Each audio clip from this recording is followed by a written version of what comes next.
Power, come on. Turn on. There we go. That's what we're looking for. Hey. Testing 1, 2. A little more volume on that. Come on. Don't be shy. There we go. Hello, ladies and gentlemen.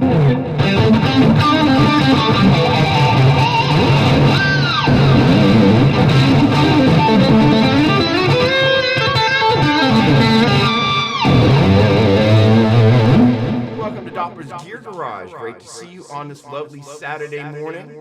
Thank you so much for joining me. I hope you guys had an awesome Thanksgiving.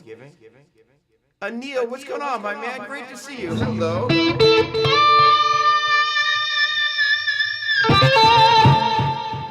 Eric, hello. Eric, Stevie Ray Vaughan, Griffin Gaines. Is the studio really that clean? Thanks so much. Charles Wagner, what's going on? Lots of feedback.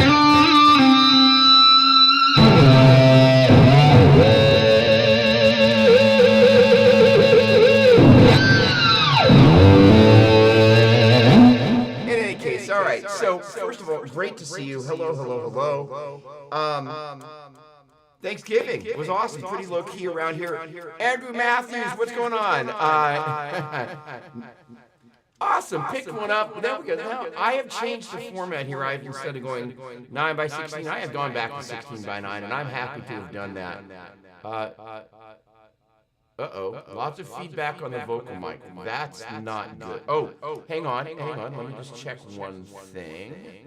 Thank you for that insight right there. And I want to note that's muted. All right. We can do one other thing. You do mean on the vocal mic. Interesting. Okay. I know a way to fix that. We will solve that problem. I think I know what that is. Give me half a second. Echo on the vocal mic. Thank you. Lots of echo. And delay. Hang on. I can feel. Oh, wow. All right. Give me half a second. I'll get that taken care of. We'll fix that right.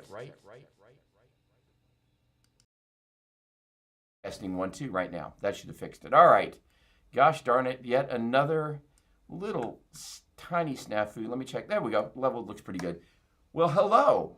All right. So, first of all, I know that will have solved that problem.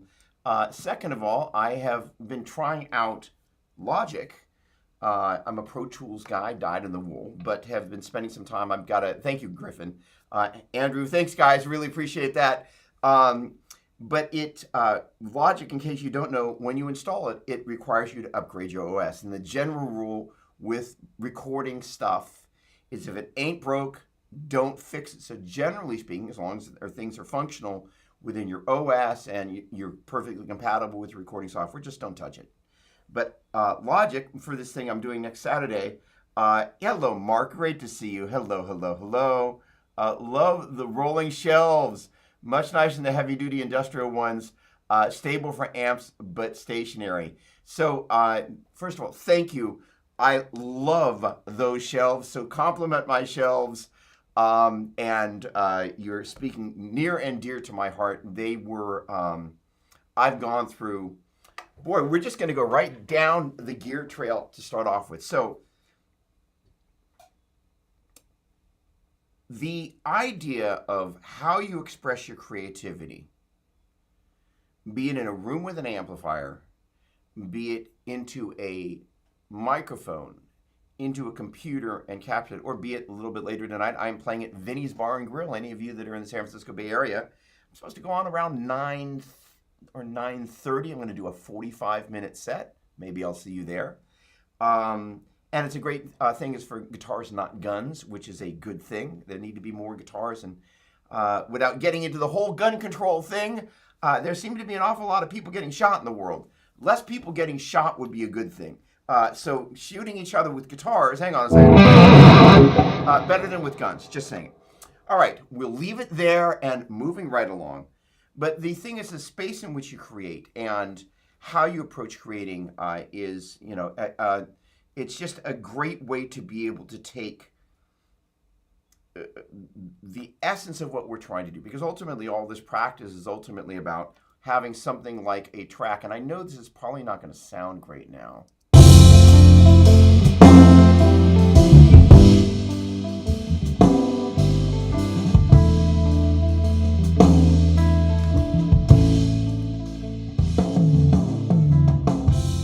All right, let's see if I can solo a few things here.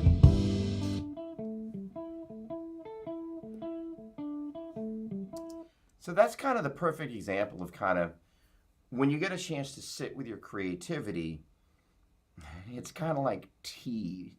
You know, you got the hot water and hopefully you put the tea bag in there and hopefully something from inside begins to steep out. So there's some elements in getting there. Mark, these shelves to me represented kind of like the third or fourth generation of shelving units that I've had in here to try and create an environment where I can get Tony Lybrand. Great to see you, my friend. Hello, my dear friend. Tony, I am playing in Concord, California tonight. What are you doing, my friend?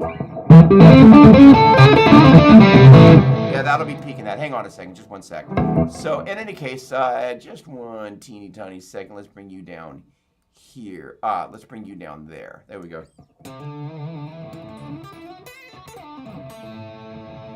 That'll help right there. We go. There we go. All right. So the whole creativity thing is super important. How do we express it? How do we capture it? And that's kind of where, you know, being able to get to your gear. So I'm actually going to do this thing. What's really cool about the way this whole setup works now is everything, hello, is on wheels. So if I want to kind of get to this little piece of gear here, it rolls around. If I want to get to these amps right here, hello, you guys come here. We get a chance to just kind of roll these guys out here like this, which means that if I needed to, without taking that other stuff with me, get this stuff set up here so I could have just access to this little rack of goodness here and bring it over here. And what I'm doing today right behind me there is a Cab Clone IR. And that basically enables me to take the lovely essence of that Mesa Boogie Fillmore back there, that amp right there. And I have been playing through that 212 cabinet, but the thing is to get into the DAW here, well, technically to get into Universal Audio, the audio interface, I'm taking that. I do not have anything going to the speakers, and I'm just taking an XLR in. And that's enabling me to get... right now, because of this strange thing happening with Loopback, this little piece of audio software. What's going on, Steve? Great to see you. With what's going on with the software and upgrading my OS to set up working with Logic, one of the things that ended up happening was Loopback last week just went upside down. And I spent some time last night getting that stuff fixed. Sonia, hello. I should say, I need to put a smiley face on this. Hold on a second. Hello, Sonia. How you doing? So this is Sonia's Fulcrum pedal. And, you know, what's really cool about this is I finally get the space kind of set up. Fulcrum is probably going to sit here so I can have a handheld, kind of like a mouse. Gilberto, ¿cómo está, mi amigo? A handheld expression pedal that is basically a dual axis expression pedal, which is really, really, really cool. So in any case, the idea of having your workspace in a way that you can kind of get to what you need to when you need to get to it is kind of the essence of what this room is increasingly going to be about. And, you know, I will warn you, one of the dangers of being a creative is we spend enough time in the kind of planning stage that if we're not careful, we spend a lot more time planning than actually creating.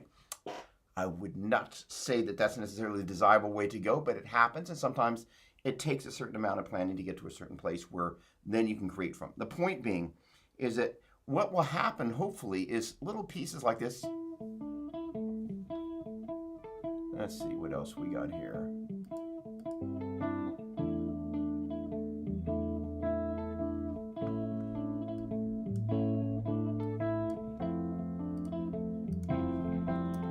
And I realized, you know what, I'm going to mute the vocal mic. I'm going to play a little bit. Just hang on a second here. Let's get back over here. And the idea is hanging out just in that little creative space where things... I tell you what, let me leave the vocal mic up. Let me know if the guitar sounds like total dog meat.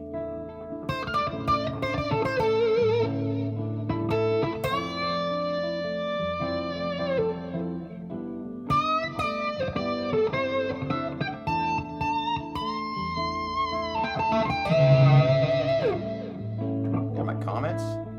How's the guitar sounding? Guitar sounds great. All right, Jam, hey, what's going on, my man?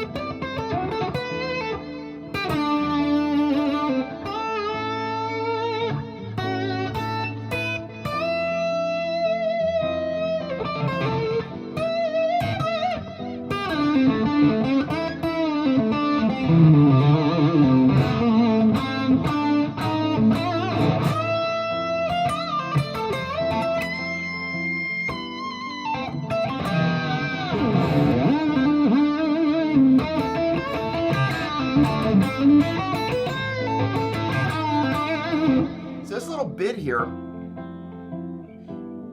was almost like an afterthought that happened in the middle of this track, and ultimately sometimes, Sonny, what's going on? Am I going to see you tonight, my man? I'm going to be in Concord. In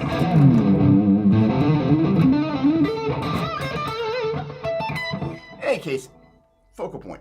Headstock Aaron, what's going on? Sounds more like an angry Doberman suite. Awesome. Awesome. So this particular song is this very pretty piece of material. Let's see, I can jump to some markers here. Let's jump to a few markers here. First of all, just a big shout out, my buddy Jim. It's been a long journey for him to get to the United States. He has been in Australia kind of hanging out for the duration of the pandemic. Brilliant guitar player, great friend. And so he's finally here in the States, and trust me, he is really glad to be here. So he actually was featured on the Vox Facebook page. They gave him a big shout out, holding some Vox amps, which is pretty darn cool. So in any case, welcome to America, Jim. Let's see here. Now, what am I looking for? I'm looking for this right here. Where are my markers? Window, markers. Memory locations. There we go. It's hidden behind another menu. All right. So basically, you've got this little part. Let's get you here. There we go. Let's get you out of that bit. And let me not solo my effects. Holy cow. A man with many windows. Here we go. So this is the main part of the track.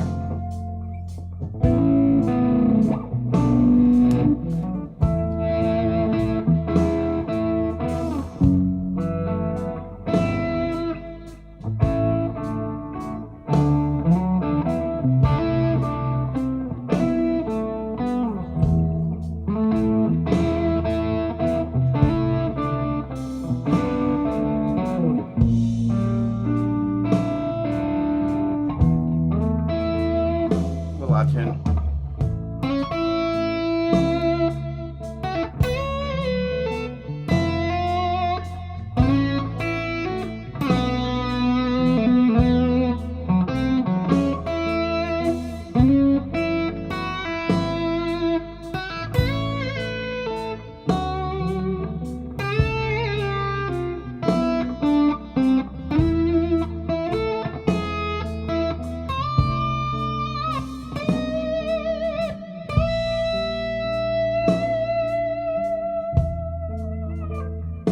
So,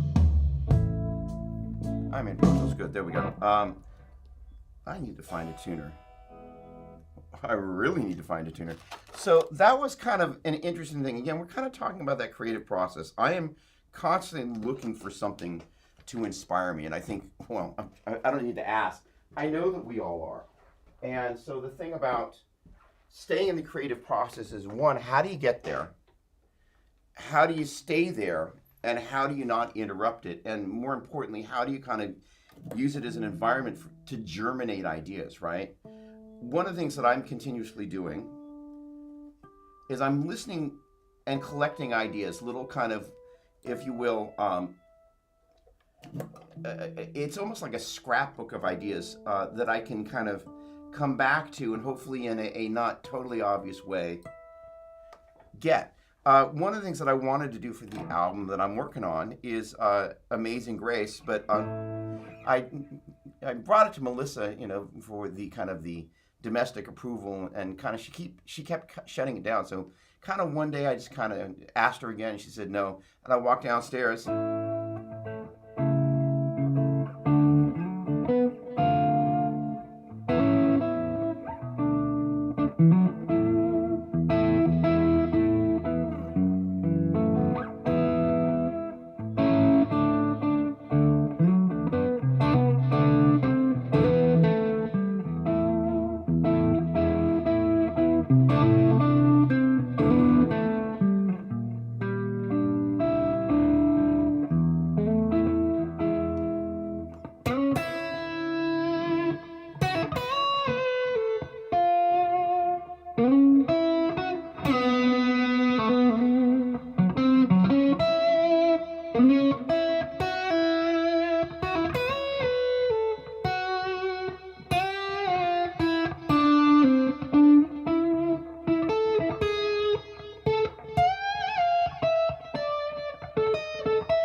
And so for me, a couple of things happened in the midst of that. First of all, I was able to take the vibe of Amazing Grace,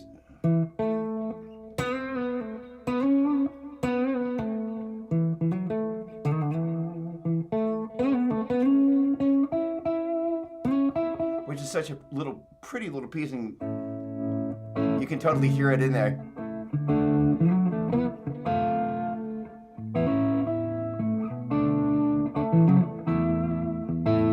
And then kind of begin to decorate it with some of the things that I've been collecting. And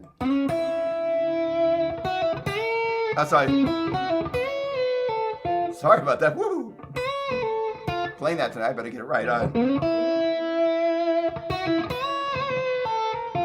And they're little things that I've been collecting as ideas of things that I do. And these kind of, I don't even know what to call it other than kind of a double bend.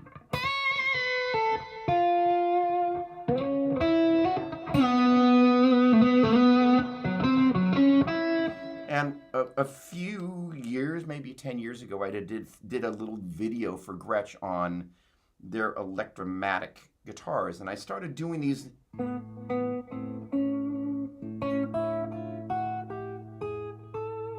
And started doing these little chromatic things, partially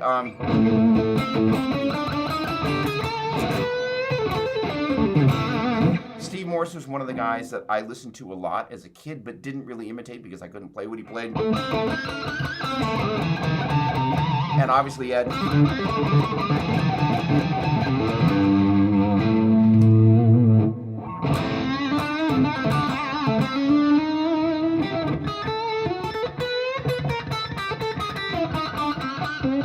And I love the sound of it.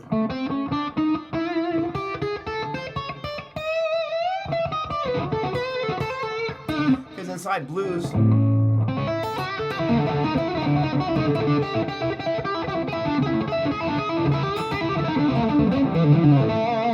there's this subtle chromaticism. So I wanted to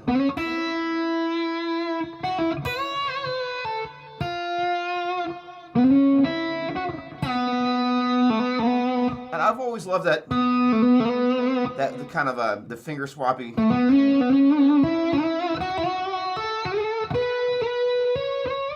So taking little ideas that you've kind of collected of things that you do and then being able to document them. That's kind of why having a space that you can work in is really important. I'm going to be kind of shooting from the hip, so bear with me. One of the other things that I've started doing this week, it should actually be here, ready to receive some. Hey, Jem sent me a text. I should be able to get over here. There we go. There we go. Come on. I want you, you. There we go. My friend, the metronome. So as I have mentioned, and this is not a pre-marketing thing, this is an important thing about digital distraction. I love looking at gear. I am kind of in a gear quest mode to try and make sure I've got all the tools that I need to have. You know, let me turn off my little Mesa Boogie Grid Slammer and the bass tone, even though I'm coming direct through the Cab Clone IR up there.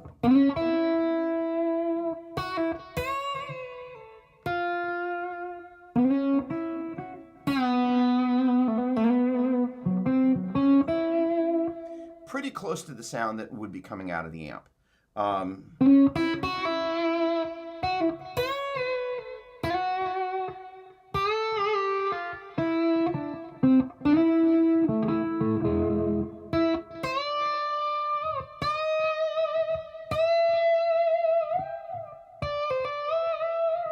The other thing is I kind of did a thing there. Doing kind of the David Gilmour double bend, but without it sounding like you're trying to rip off David Gilmour, if you know what I'm saying. But having a sound that you can use as your initial palette, I think is really important. Jem sent me a text earlier, maybe came in last night, I think it was this morning, about, you know, first of all, I'm a bit of a Mesa Boogie guy these days, because it enables me to get...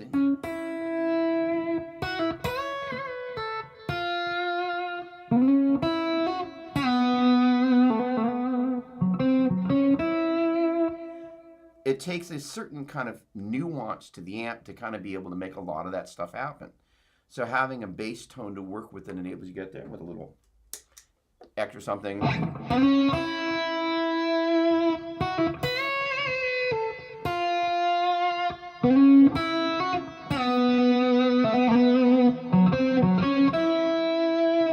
Enables you. That's, first of all, that's the dirty channel of the film. We're about as dirty. Sorry. 2 identical channels, 3 modes, clean, overdrive, the highest gain, whatever the heck that is. So that's basically the high gain channel with the master volume down and the preamp volume all the way up.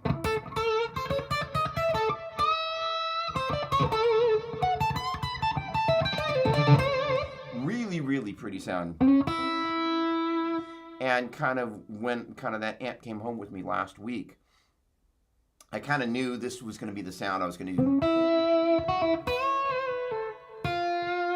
And it's also going to be used for some other things. But the point being is having the sound that enables you to pull that tug at that thing out is really important. I will say, per the conversation that Jem and I had via text, I spent a lot of time with the Line 6 Catalyst. I know that seems diametrically opposed to the Mesa Boogie family that's growing here.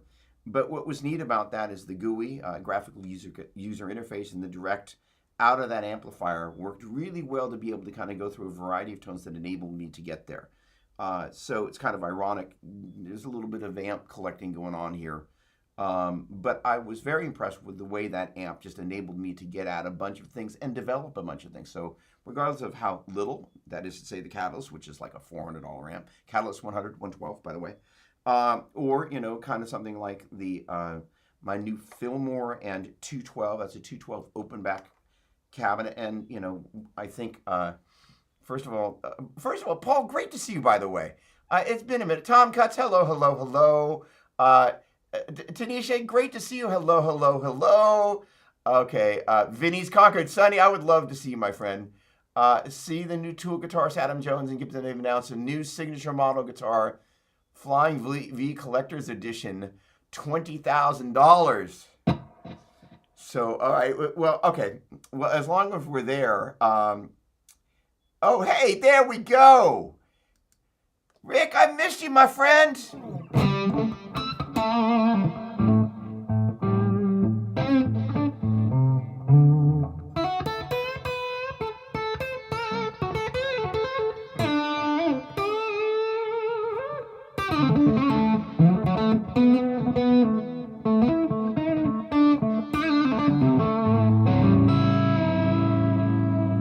Hello. Dear old friend, Cece, what's happening? That really come from somewhere deep. Love that. Thank you so much. All right. Thank you. Move that piece perfectly fits our current fall weather. Thank you, Sonia. Always a pleasure. Great question, Eric. It's been a little bit of a crazy week for me. Yeah, you've had a number of recording questions. So, okay. Thank you, my friend. So, getting back to how do you capture and harness that creativity? Let me just say, right now, notifications on that email account right there. We can get rid of that. There we go. Sorry for the distraction. Getting to that place where you can kind of bring your creativity out and not face the distraction that happens in the midst of the day is multifaceted. I started to talk about my friend metronome. So jumped around a little bit. Somebody must have jumped in and had some brilliant thing to say. Captain Scarlet, thinking the MD position at church and Jem's videos have been amazing. Oh, awesome. I'm inheriting the MD position. Jem is a genius guitar player and has been a huge, huge blessing in the house of worship. Couldn't agree more. Amazing guy, ridiculous guitar player, amazing musician, and total contributor. So there is that. The sum of the parts having a guitar that enables you to kind of, you know, the great thing about this guy, all tone and volume controls up.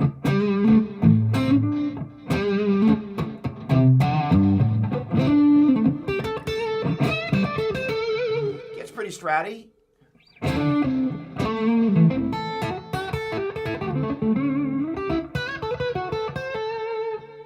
Middle position is a little telly-like. Hang on, let me lose the delay there. You go bye-bye. Too many windows. All right, let's get you off for just a second. There we go.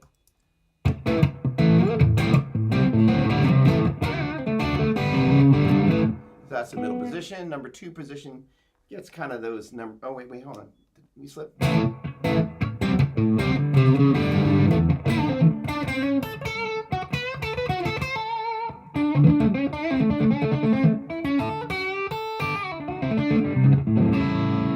we go. Number 2 position. A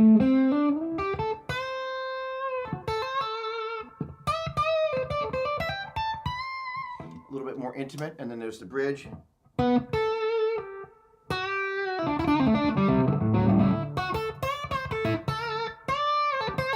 And that probably is the most important position of this guitar because it's not a super hot pickup. It's a DiMarzio 36th anniversary PAF. I'd love to know why they did a 36th anniversary, but I'm glad they did. That pickup, this guitar, is just kind of the perfect...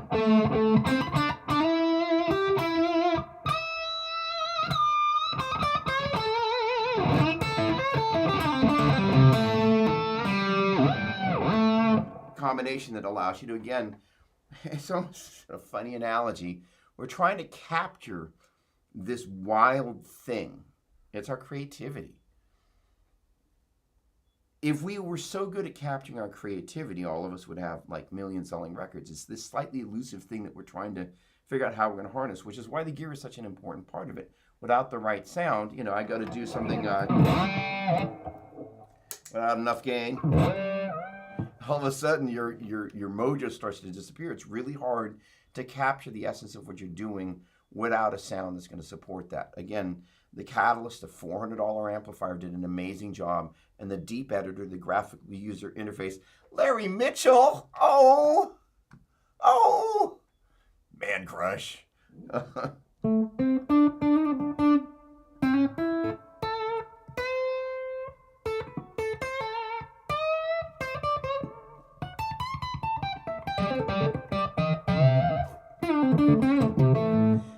Nobody this year has been a bigger help, besides my wife, than Larry Mitchell. Larry Mitchell, thank you so much for being such a great friend, such a great influence, such a great guitar player, such a great inspiration, and just being great and making my world a better place. My year is infinitely better because you have been around and you've just kind of go, hey, let me give you a helping hand. Just, dude, I am so thankful and so grateful.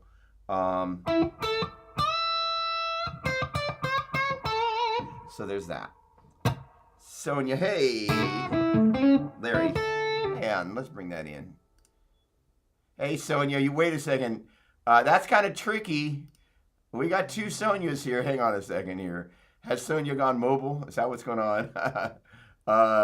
Larry, just, you know, so the funny thing is, Larry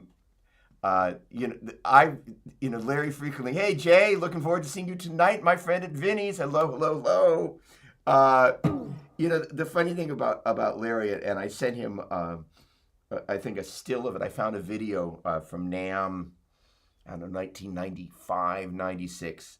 So I remember, seeing, and, Larry's probably sick of this story, but going to the Ibanez booth, and there was Larry playing the S-Series guitar, the Mesa Boogie Quad. I think it was a 2290. Gary Brower, oh boy,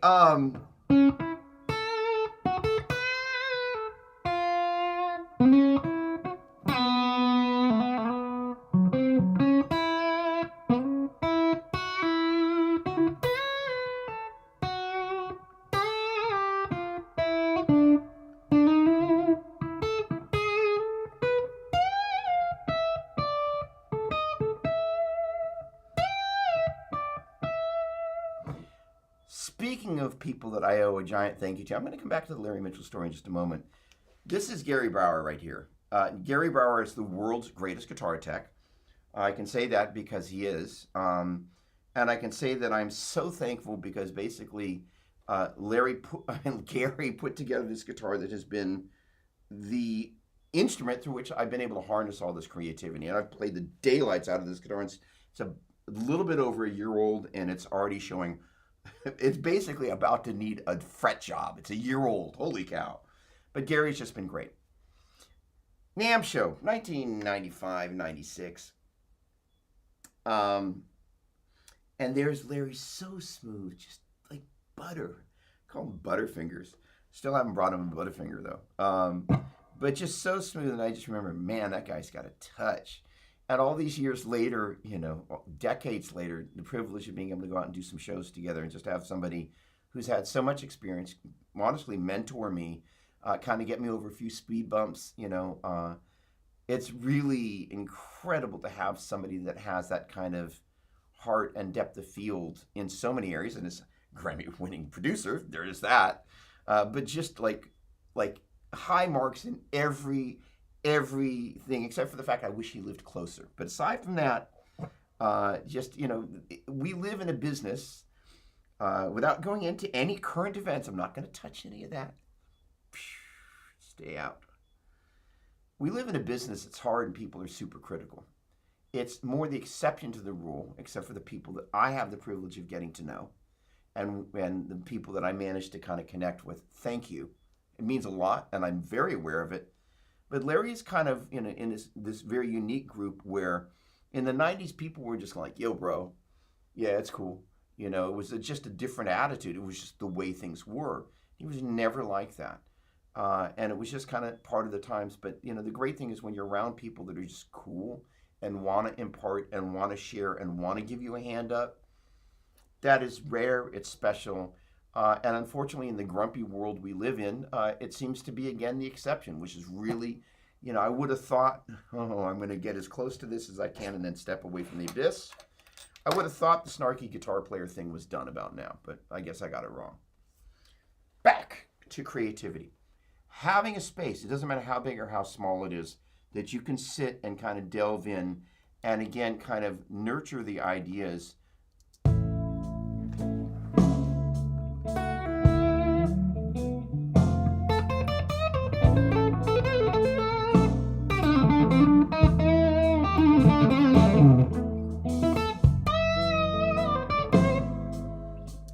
And these...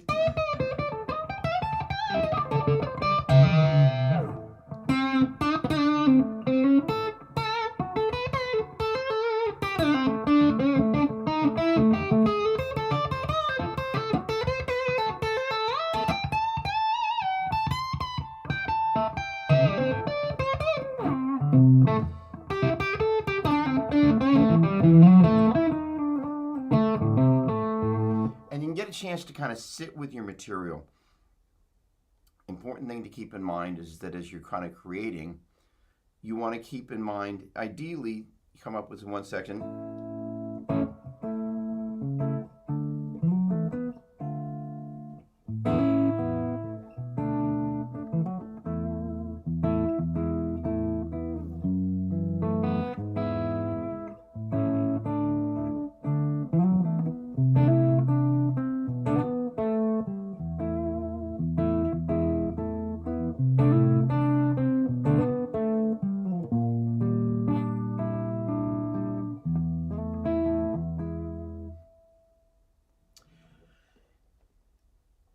There are a couple of different pieces that go into getting to the place where you can sit down and the thing just comes out. I'm preparing, as I am alluding back to, Tom,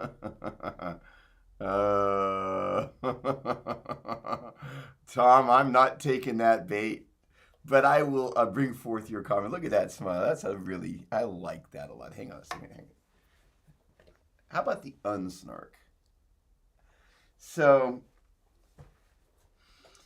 the thing that I'm really immersing myself in, as well as attempting to get ready for tonight's show, as I really kind of realized there are a number of different lanes that I and we live in kind of simultaneously. And it's part of why our practice has a tendency to do this, and our chops have a tendency to do this. I'm in the process of working on it. This is not kind of pre-marketing in the sense that I'm not, honestly, without going into any specifics, I am presented with a very unique privilege of being able to have a very interesting distribution partner for what is in theory going to be called 15-minute fundamentals. And the concept is in 15 minutes at 100 BPM, you could run through a ton of stuff that are all the core things that you need to do. 5 patterns of pentatonic, second finger root modes, 3-note per string modes, some single string stuff. There'll probably be some arpeggio stuff in there. There's definitely triad chord stuff, 7 chords. Because most of the time when people are taught stuff, they're not taught stuff diatonically up and down the neck in a common key, nor are they subjected to the cruelty to which I subject my students and making them work in multiple keys and be able to outwork things and be able to have a musical fluidity. And so the interesting thing is that Mike Mitchell, what's going on, my man? So the thing is that as we're working in kind of the creative paradigm, which again kind of is the, if you will, the overarching focal point, again,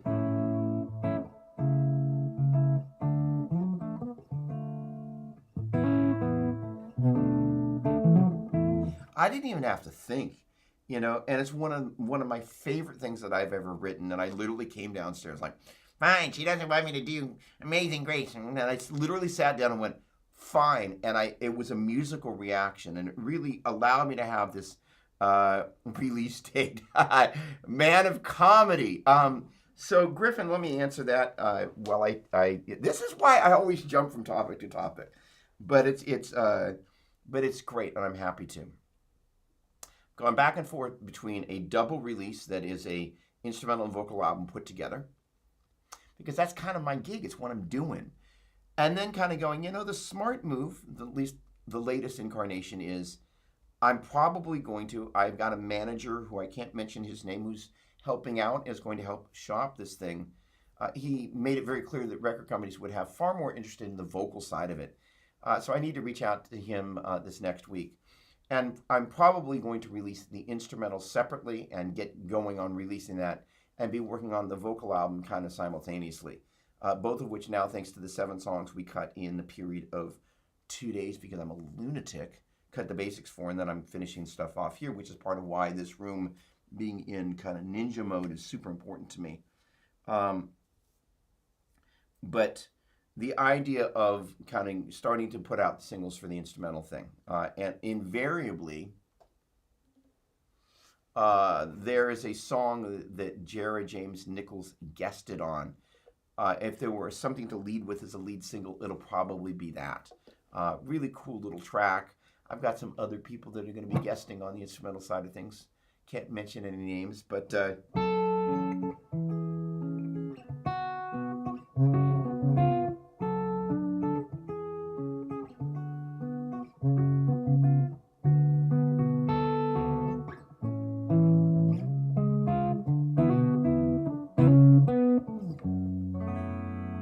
got a lovely version of that, and somebody I know and love dearly is going to be guesting on that, as well as a couple of other things. So those are kind of in the process of happening. In fact, there's supposed to be... When I wrote that song, as I was kind of...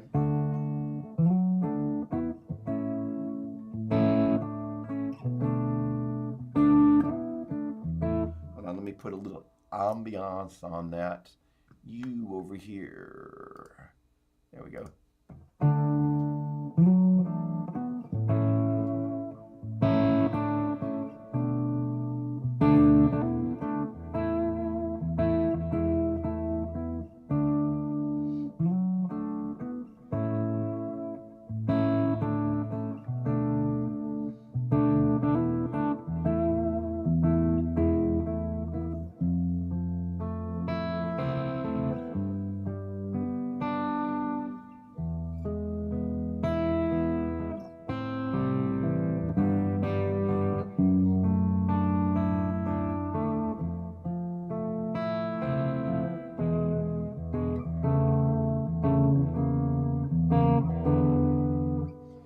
was a guitar player that came to mind.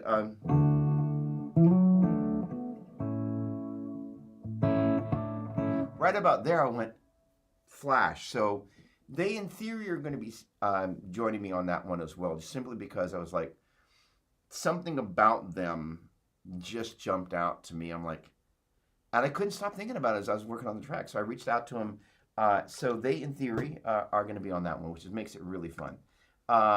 Getting back, yes, Sting. So that.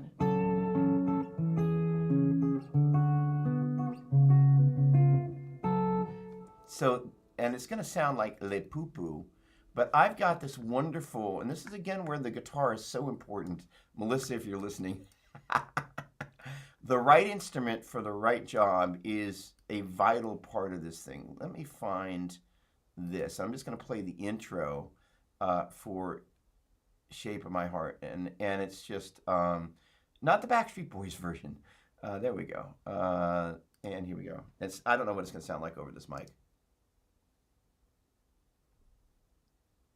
Not much like that. All right. Oh, I see. That's a stem. I want track only. Here we go. No, that's. Oh, I see. Hold on. Oh, I see. These are studio bounces. Hang on, just 1 second. Let's see if this will work. Sorry. Here we go. That just blew out the level. Sorry about that, people. But that, at a reasonable level, was this lovely Epiphone, this upstairs nylon string that with this Mesa Boogie Rosette preamp that lives down here.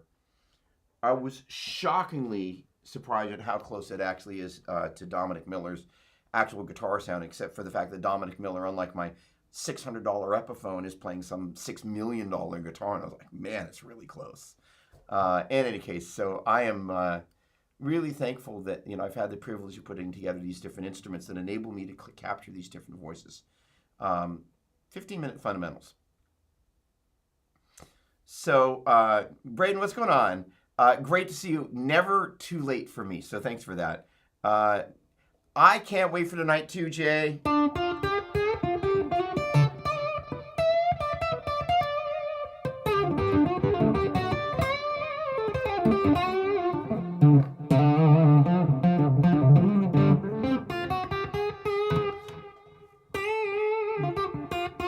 Steve Greenleaf. Pura vida, amigo.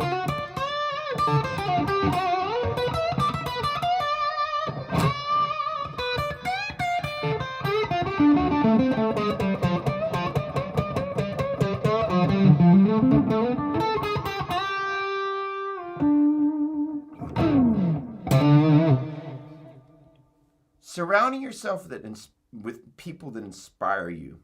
Brief left turn, then we're going to jump back to this 15-minute fundamentals thing. Comments are a great way to just go, whoo-hoo. Steve is a buddy of mine from high school. And got me hooked on all this great instrumental music and just discovering Jeff Beck and, all these artists that have been such a huge influence on kind of, shaping things. And this is the...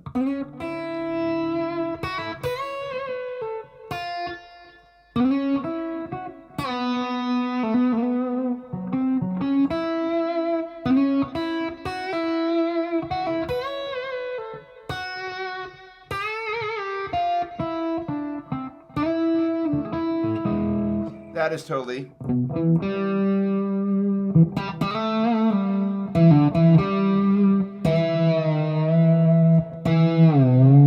Whole step. In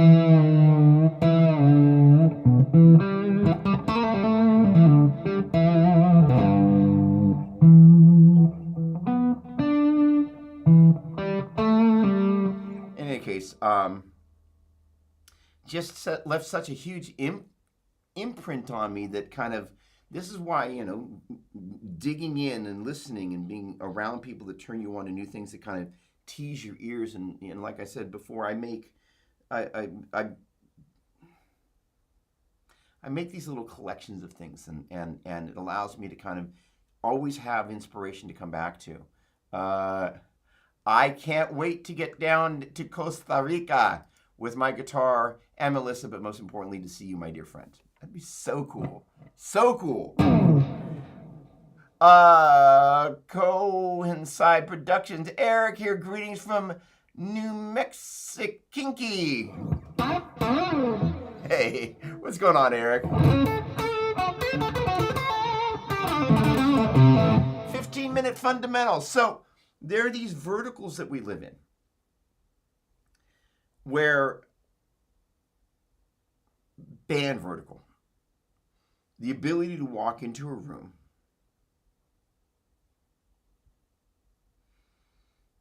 the ability to get along with the musicians, the ability to be somebody that people actually want to have around and invite back. Not just because of your playing, but because of your personality. This is the lesson that some of the YouTubers out there have not figured out. We'll leave that one there.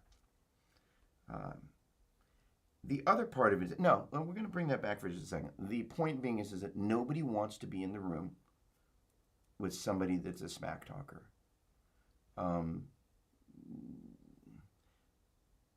Nobody wants to be in a room with somebody that drives them nuts. You will not be invited back if you're a D-bag. Enough said. That said, there is a paradigm of this interaction with camera. It's a really important one. And regardless of who we are and how big the audience we want to reach versus we actually are reaching, that paradigm of being able to look into a camera and being able to kind of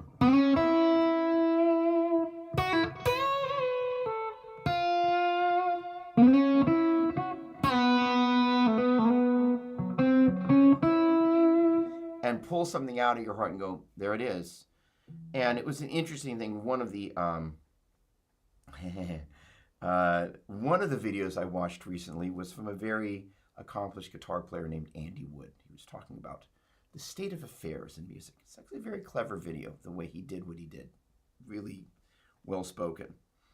But one of the things he was talking about was the sitting there rehearsing something 40 or 50 times before you actually go ahead and launch it up onto the web. And I was thinking, it's like, how fortunate am I that I have this amazing community of people, and I'm so thankful, so humbled, and so grateful that I actually have that privilege to be able to do that.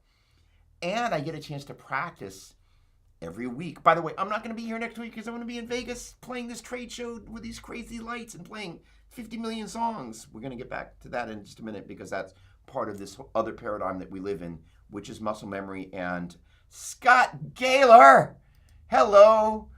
You will gig quicker if you can be a good hang, but a great player is important, absolutely. But the hang is almost the be-all, end-all. So, somebody once said, you want to be somebody that, there are guys you want to have a beer with, there are guys you want to play with a show with, and then there are guys you want to have a beer and do a show with, right? Or something like that. So Scott's a great guitar player, fellow Mesa Boogie endorser, and enthusiast. You're an endorser, right? Definitely enthusiast, great player, works with Boss a lot. He is...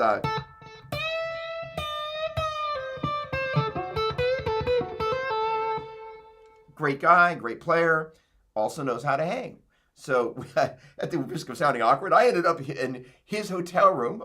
Technically, I think it was his and Aaron from Boss's hotel room. But the hanging out part is where people go, he's not a dick. He's like, he's actually, he looks smiley, but, when you get him behind clothes going, that Doppler's kind of a D-bag versus like, he's actually who you see is what you get, right? That's an important part of this thing. We've all had experiences in the music business where you're kind of like, wow, that's not who I thought they were at all. All right. There is the gig bit of it. You got to walk out on the stage, and here's the thing is that there's a volatility that we all face in a gig moment. I'm always kind of trying to take the temperature on a Saturday morning. I usually get up around 6. Last night I was up in here kind of moving stuff around. We have installed a sump pump in that far corner there such that Mount Vesuvius does not flow up out of the ground when it gets super saturated in the heavy California rains, when they do happen. And so this place was just torn apart yesterday. So I kind of had a chance to go, I want this desk in the middle of the room, and I want to be surrounded by goodness, and I want to be able to walk over to any place or bring it over to me and immerse myself in that experience. But also I want to have the ability to kind of capture the sense of the space and project that forward. And also I realize I'm not set up with Taj Farhan. What's going on, my man?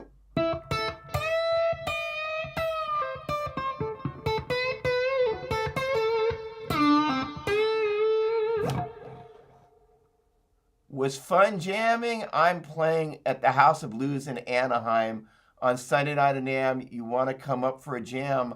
I'm keen. I am in. Wow. Thank you. I would love to. Yes. Awesome, Taj. Made my day. Thank you. I would love to. Yes, yes, yes. I have, yes. Gosh darn it.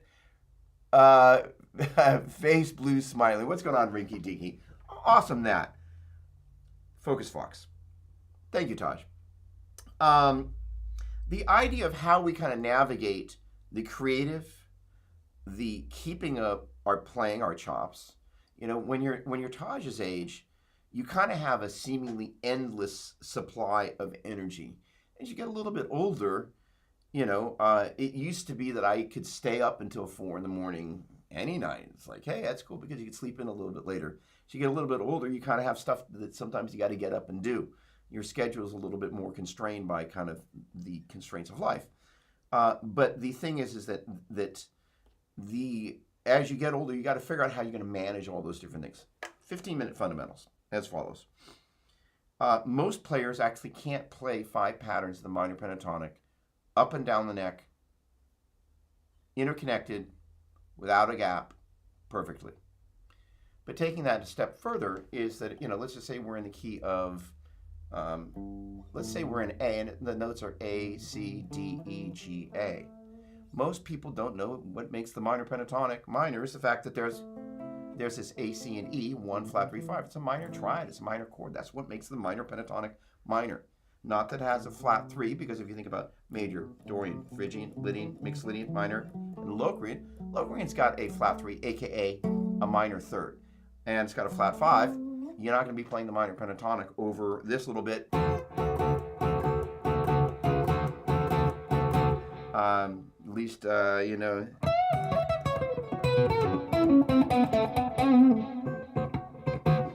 Nah, you know. So the idea, you can also, of course, play it.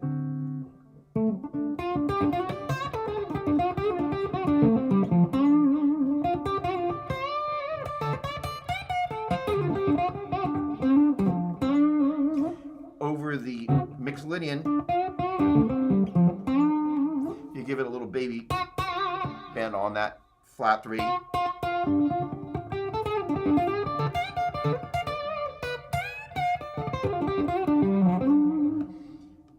So the point being is that then in turn being able to go, okay, well, there's the muscle memory of just being able to kind of, for example, literally take the bottom 2 strings, although I've been having my students play all the strings, but being able to play it without looking. Interconnected. So you're developing the muscle memory without looking. Then there is the specifically, let's just say A minor pentatonic. I know you've never been stuck there before, but we can kind of see the A minor pentatonic burned into the neck. You know, my guess is if you kind of did besides the open position chords, you kind of did a forensic anthropology kind of thing looking at most, you know, rock guitars, you'd see the notes of A minor pentatonic, they would be the most pitted notes on the neck. And so the point being is there's not only a muscle memory, but there's a visual memory. So if we go into a key like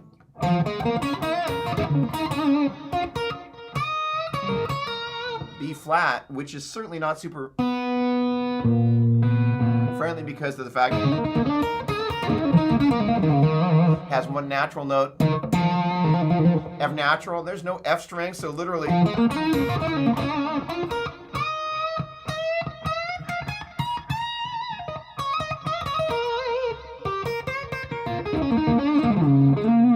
everything about the B flat minor pentatonic is pretty crazy until you kind of go, well, okay, you know, if I can kind of just begin to go A flat, B flat,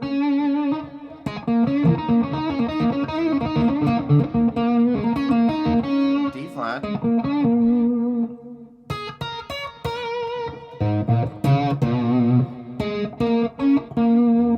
sudden the knowledge of the note names begins to kind of spring forth. So the point being is there's a number of different things that are happening as we play guitar.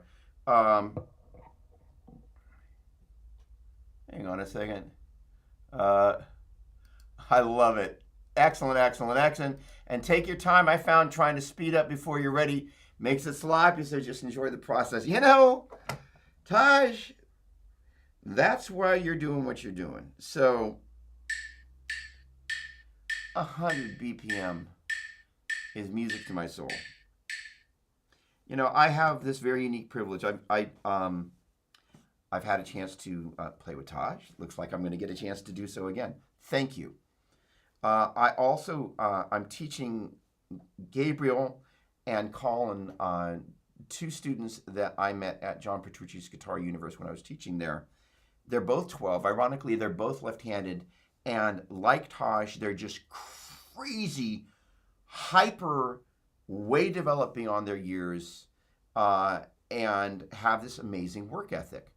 And, you know, the neat thing that I'm really having the opportunity with them, and Taj already gets this, it's just like slow is the way you do it. You get it clean, you get it slow, you do it right once instead of wrong about 4 or 5 times, and then you're just used to getting whatever it is that you want to have underneath your fingertips there.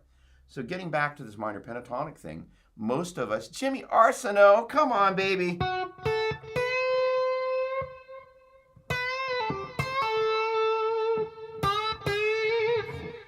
Man, currently at work, congratulations. Wait, you're going to be there tonight, my man? There's a big hug.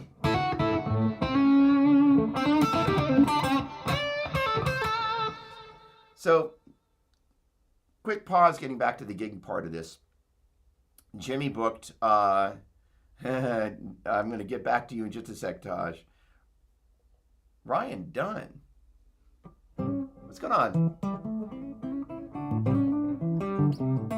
Thank you, my friend. I met Jimmy. He was the talent buyer at the Omni and then the Edge / One Step Beyond. I was just another guitar player and one of a bazillion bands that wanted to play there. But getting back to this guitar player attitude, and the great thing that I remember meeting Taj, he was like, hey man, what's going on?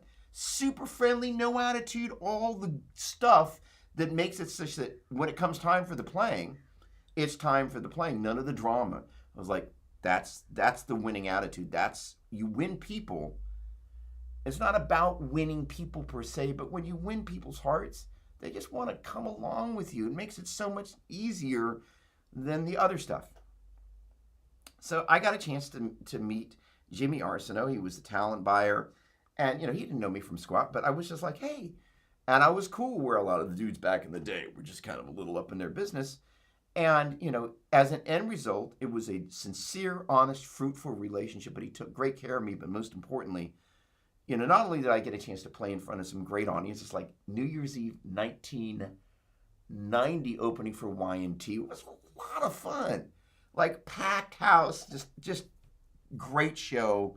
There's some video footage that I've got that I will post of me playing at the Stone. Yeah, it's me. Like I'm like 30 or something. I was like, man, I want to shred like that guy. Holy cow. But the point being is I learned so much and got so much experience because somebody responded to the fact that I wasn't being a jerk. I just wanted to play. I was going to be easy to work with. If I said I was going to do something, I did it. And it was just a joy to work together. And I got so much out of that experience. My point being is if you're cool with people, there are benefits that happen in that aren't kind of like this selfish, like, oh, I'm going to put some money in the bank, I'm going to get some cash out. It's a byproduct of being cool because when you wake up in the morning, you know you're being cool with people. You wake up in the morning, you know you're being cool with people. And you're good with, if you will, quote unquote, the universe, right? In any case, it's a really important part because it in many ways is the legacy that why, you know, coming back to all these, you know, making music again after kind of being in the background, doing things around music, but actually making albums where there's actually kind of a home that was already there that I could walk back into and people are like, hey, Doug's making another record. That is about a matter of being cool with people and having that legacy. It's important. Taj, Gary Moore did it because he had speed, but his vibrato is world class. A single note can make as much impact as 1,000 notes. And it's the interesting thing is that Gary Moore, I saw his last show in the Bay Area here, and it was just great. And just such an iconic, inspirational player that said so much to so many different people, right? That thing, Taj, I was earlier talking about,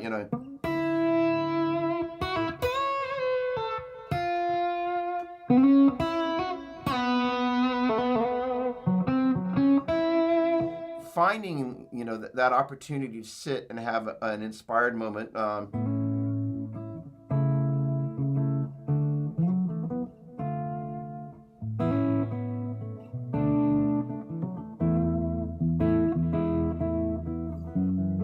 Where something pours out of you is getting back to this 15-minute fundamental thing.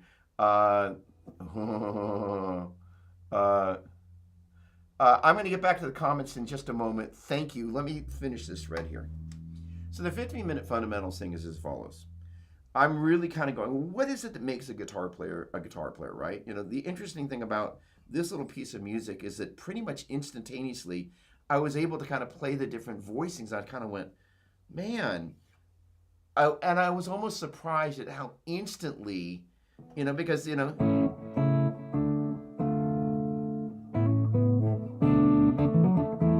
I'd never done that,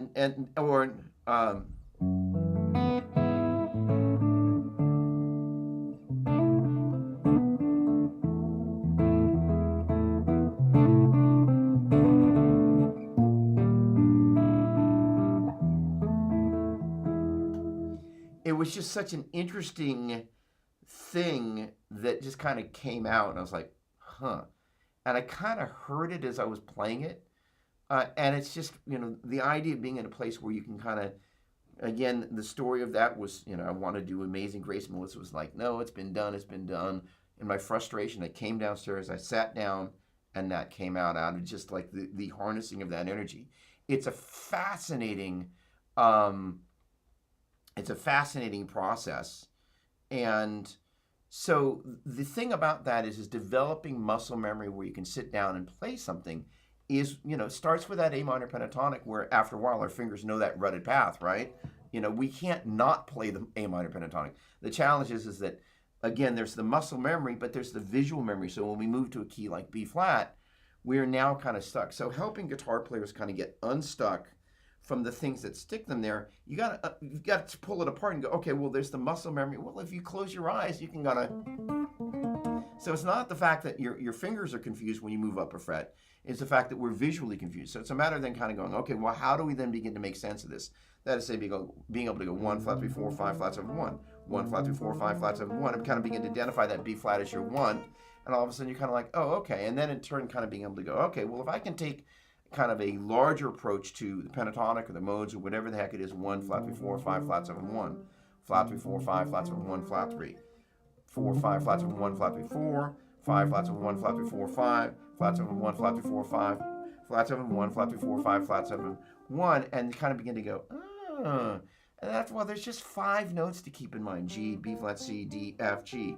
G, B flat, C, D, F, G. B flat, C, D, F, G, B flat. C, D, F, G, B flat, C, so on and so forth. You're like, there's not that much to that. And then there's kind of this strange thing that begins to happen with kind of seeing some of the pattern recognition. And being able to kind of get this next step of being able to kind of go, hey, you know what? That's my 1, 4, 5.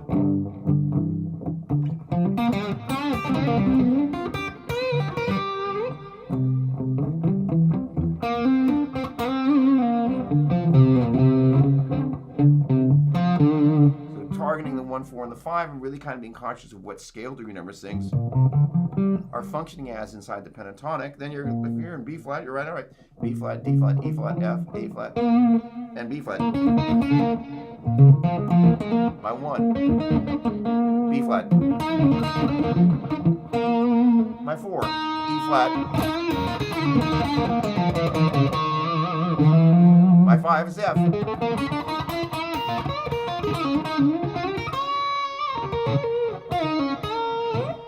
point being is all those things are kind of happening simultaneously. There's the muscle memory, there's understanding the scale degree numbers, and understanding the note names and kind of how all that stuff works out. All those things are happening. And, for example, we first learned the A minor pentatonic. We didn't care about the notes. We just learned to go, hey, A, that's the 5th fret. Oh, we're going to play in G, we move it down to the 3rd fret, so on and so forth. That ability to do all of that is super, super, super, super, super important. Russell Keenan. All right. Following that thread through, helping people kind of just, again, getting back to Taj's point, I live at 100 BPM.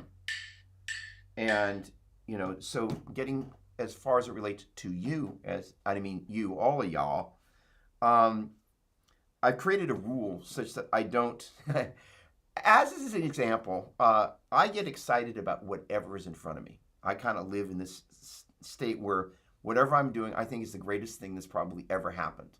And so I'm constantly energized by what I'm doing, thankfully. So I can get, if I'm not careful, distracted from what I need to be focused on. So the idea is I've kind of made a rule. It's called the metronome rule. It's when the metronome starts, nothing. I'll let Melissa know, hey, metronome time. Nothing is going to distract me from that. I'm not paying attention to texts. All my parents are dead, so I'm not getting one of those phone calls. There's nothing so important that's going to take me away from that.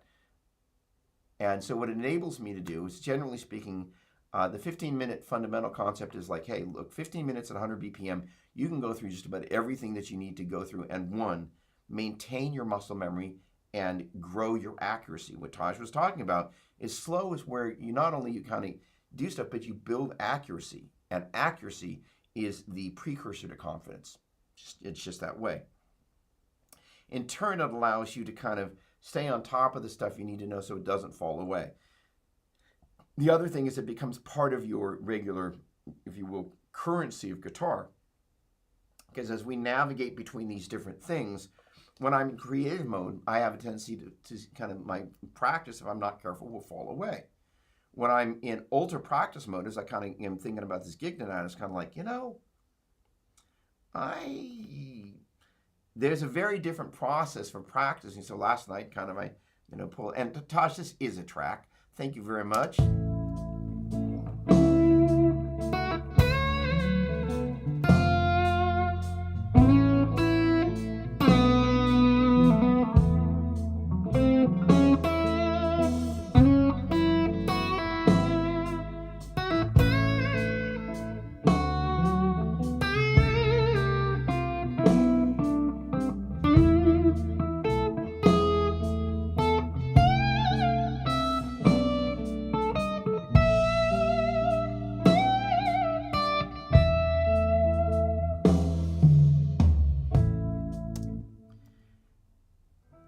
That playing is very different than G, B flat, C, D, F, G, B flat, C, D, F, G, B flat, G, F, D, so on and so forth. Completely different place in your playing persona. So what I'm trying to get used to doing is kind of keeping all that stuff elevated simultaneously, which is why as I'm kind of thinking about this 15-minute fundamentals thing, I'm like, right, I've got to create some progressions that are in there so people have that ability to integrate that. All right, that is to say, I want to encourage you to be mindful of kind of the different areas of your playing, including the creative process, kind of what happens as you kind of circling back to what we started on at the beginning. As you kind of dig in, with whatever it is that happens, be aware of digital distractions, what they are, and this is the thing is that this.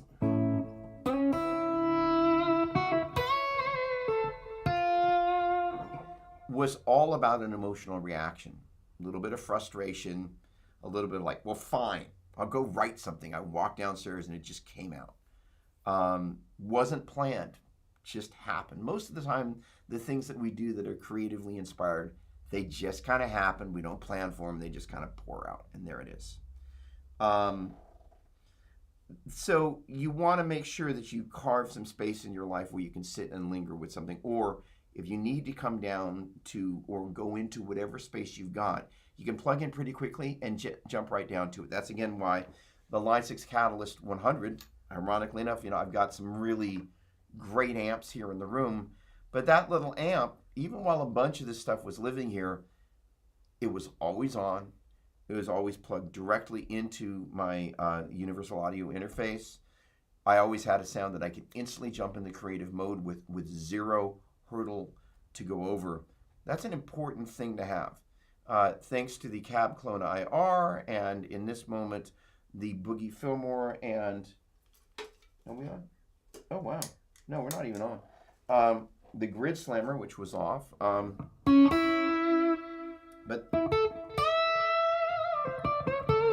And then that's the Universal Audio Cooper Time Cube.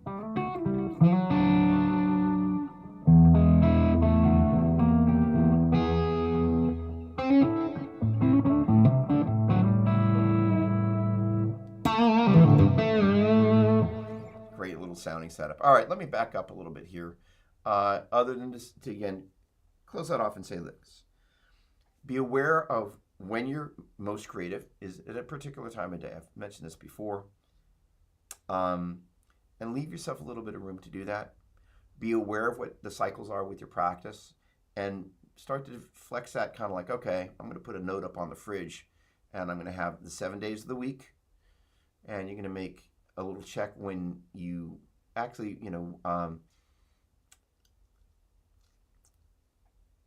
got an interesting idea. Make kind of a little thing for the 7 days of the week, MTW, so on and so forth, Monday, Tuesday, so on. And then kind of, instead of putting an X, put a hash mark that's half an X for a creative day where you kind of hit your creative thing. And the other X, half of the X for when you hit your practice. So one side, it means creative, and the other means practice, and see how many days you actually complete the X. I think most guitar players have this, and myself included, this really lofty idea of what they're going to get done over the course of the week, and they frequently don't hit it. And that's okay, so long as we don't kind of live in lofty world. So being aware of that and being able to kind of go, that's what my process looks like. What can I do to begin to improve it is a way we kind of work around our nuanced inadequacies. That's kind of why I kind of made the metronome rule. I'm kind of like, you know what? I'm done looking on reverb kind of thing. Oh, look at that. It's Melissa. Hang on, come back here. There we go. Melissa Doppler. I'm kind of done in my practice time, I'm there to work. I'm there to focus. I'm there to get the job done. As Todd pointed out, we want to really kind of get the job done when it's time to get the job done. Brad Jensen, hello. I hope you and your son and the Mrs. Mary had a great Thanksgiving, my friend. Scott, this business is very small and word does move very, very quickly. It takes a long time to undo the I'm a douchebag reputation. That's what I said that night at the Stone. I want to play like that guy. You're a funny guy. I love you, my bro. Russell, thank you. This is one of my favorite things is the people I have the privilege of kind of meeting these guitar camps, and some of whom become my students and my friends. It's just like, it's so cool. Ryan Dunn. Satch does a lot of licks like that. Love it. Thank you. Whatever I did, I'll have to do more of that. Rick Harrison, how you doing, my man? Ricky. I'm going to take a quick left-hand turn. There we go. Hey, Brett Van V, thanks for these reminders. Appreciate your stream. Thank you, my friend. Really appreciate it. And by the way, next week, I'm in Vegas. I'm doing this crazy LDI lighting design something or other show. So I'm not going to be here next week. And in the next 5 days, I've got to learn the majority of something like 25 songs.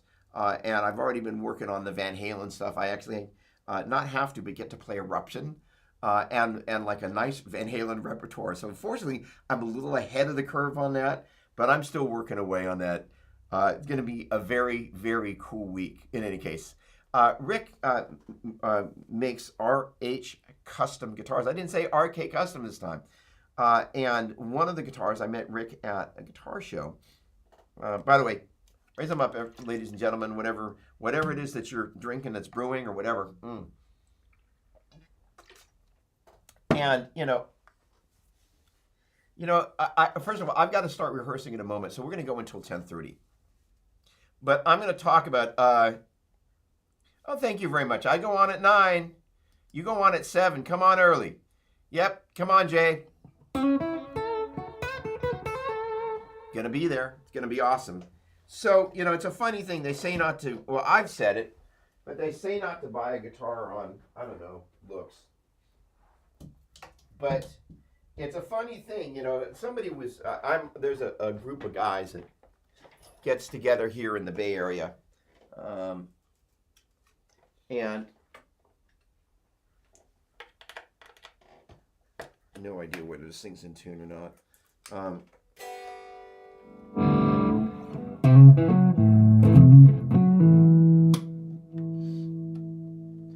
And so, this is an Epiphone that the guy before me put this little thing that says Gibson on there, but you can see it's an Epiphone. And I saw this guitar on Reverb, and I was like, I must have that guitar.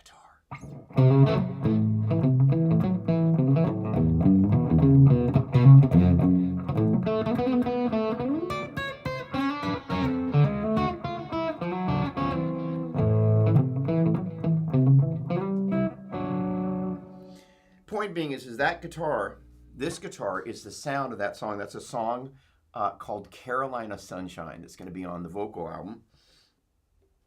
And this, I kind of spent some time, because I'm working.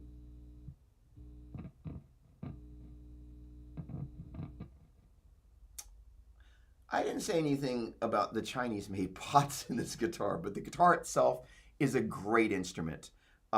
It's really well made. I need to obviously do a little something about the pots here. But I just saw it. I'm like, it's one of the prettiest guitars that I've ever seen. It is very red. But the thing about it is literally the sound.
Is the sound of that song.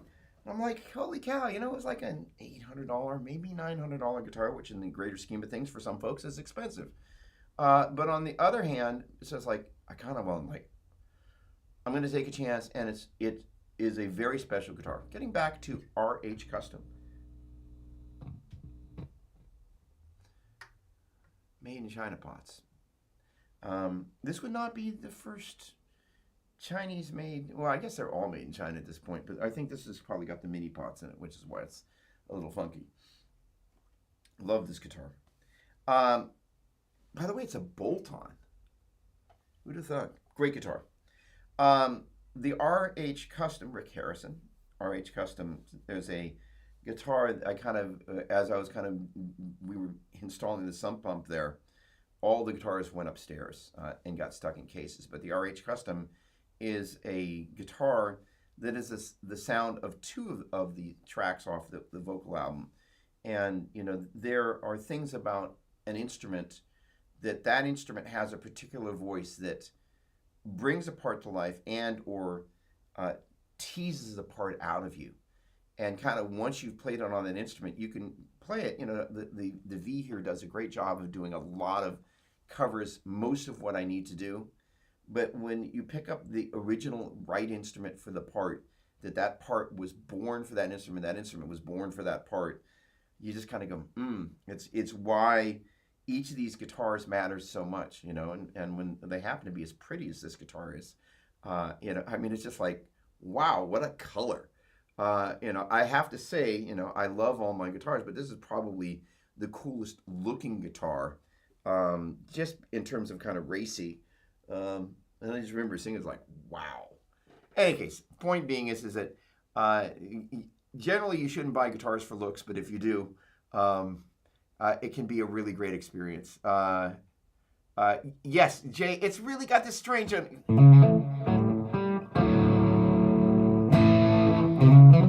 And this particular part...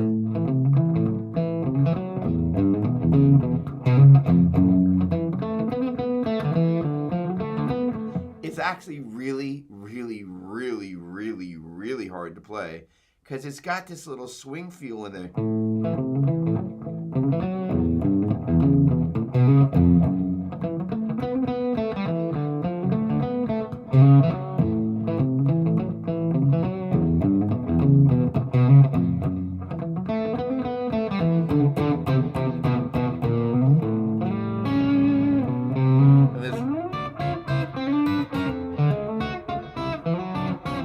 Voicing between the notes is super important, the way they come together.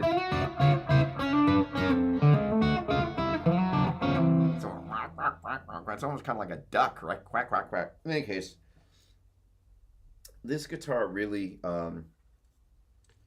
you know, kind of what's exciting for me, I'll share a little moment, and I'm going to kind of get out of here in a hot second. It does have a greasy growl to it, gosh darn it. And it just kind of sounds the way it sounds no matter what you plug it into. Bloody Mary's in a Go Cup. Made for playing major.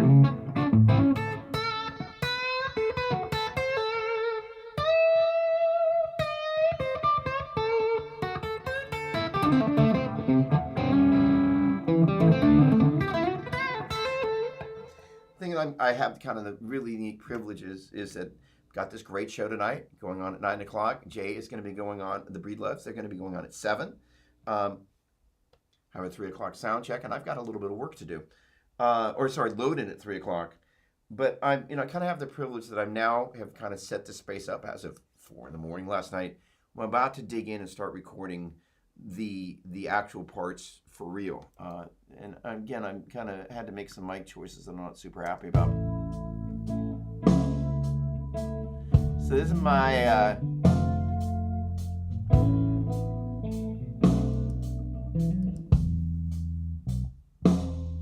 that's Angeline Saris and Zora the drummer. Oh, sorry. Let's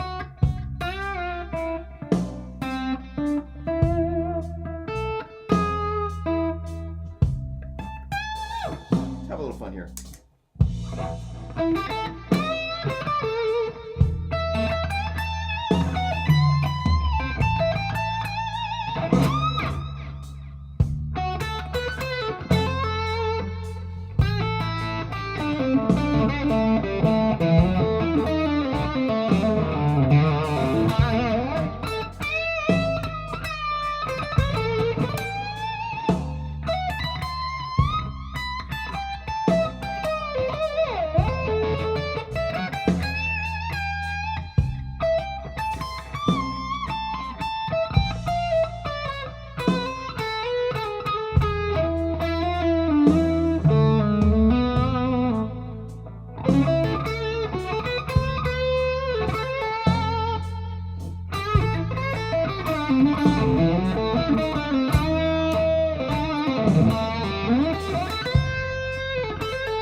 All right. In any case, uh, everybody. A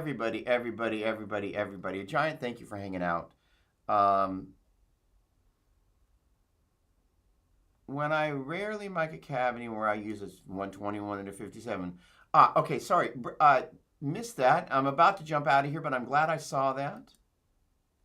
I am using, that is the Mesa Boogie Fillmore, and I've been using it with the 212 cabinet, which has got basically the black shadows. I think those are MC90, MC-90, I think is the model, but it's Mesa Boogie, kind of a custom-made speaker for them from Celestion. That's an open back 212 cabinet. Really loving that cabinet. I am, however, as of about 10 minutes before the broadcast, I'm like, I got to get this thing inside the box. So I used the Cab Clone IR. Basically took the speaker out, Cab Clone IR from Mesa Boogie, that is. The speaker out from the Fillmore, ran it into Cab Clone IR, ran an XLR hastily into my Universal Audio Apollo 8. And there's a, thank you, Scott, much appreciated. See you at NAMM. I look forward to it, my friend. And so it's just going straight in.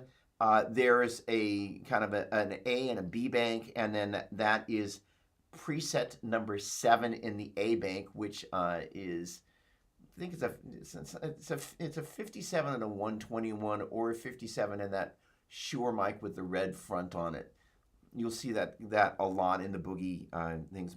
In any case, that is an IR that Boogie shot with the help of a guy that did a lot of work with Third Eye Blind. That's a genius, great sounding IRs.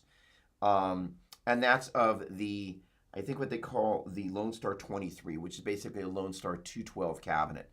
So it's basically that cabinet, but Lone Star flavored. Doug DeJong, what's going on, my man? Hey, what's going on, legend? Yeah, Sean, nice haircut. Thank you, man.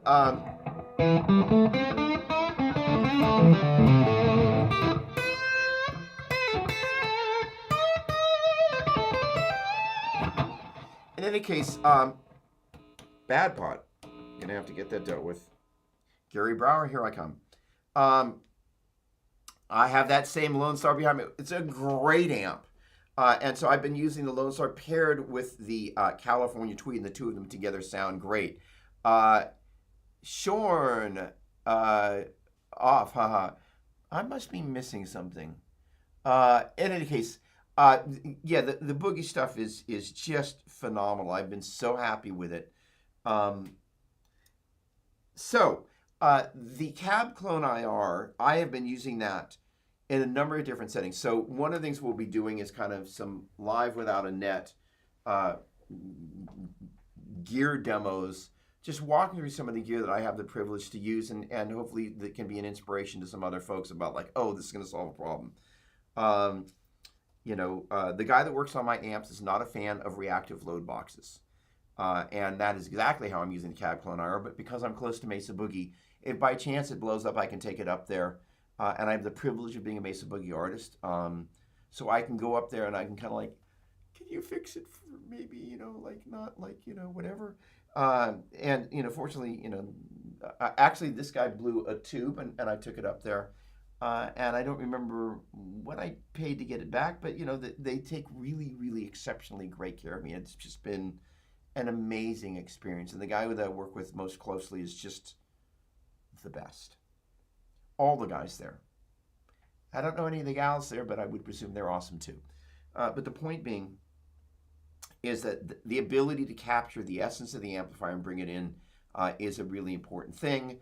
So the Cab Clone IR is also one of the vehicles that I use when I need to take the sound of one amp and get it to be in stereo, utilizing some of the different Seymour Duncan stuff. So arrived 2 days ago, 3 days ago now, the Seymour Duncan Power Stage 100 stereo. So that's their kind of like back here in the rack.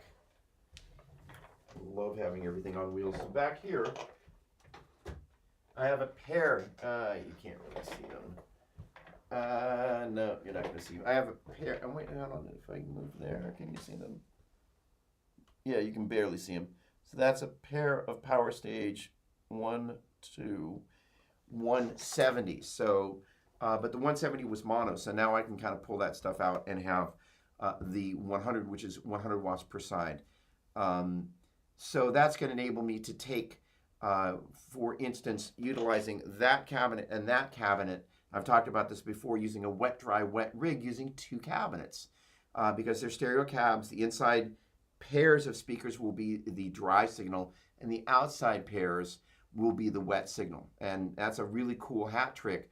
But to be able to get a mono amp out into basically wet, dry, wet requires a little bit of kind of magic behind the scenes. So the Cab Clone IR and the Axe effects are kind of my kind of the tools that I use doing that. So increasingly, we're going to talk about some of the vehicles to do this stuff and some of the end results, right? In any case, all right.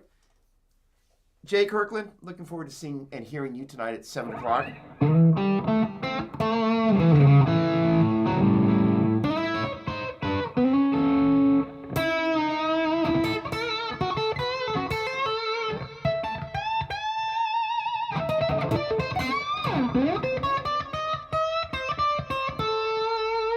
Thank you for all the hard work you and Barbara have put in.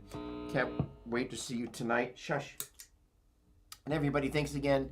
I look forward to seeing you in 2 weeks. Next week, I'm going to be in Vegas. Until then, thank you so much for making my Saturdays awesome. Cheers.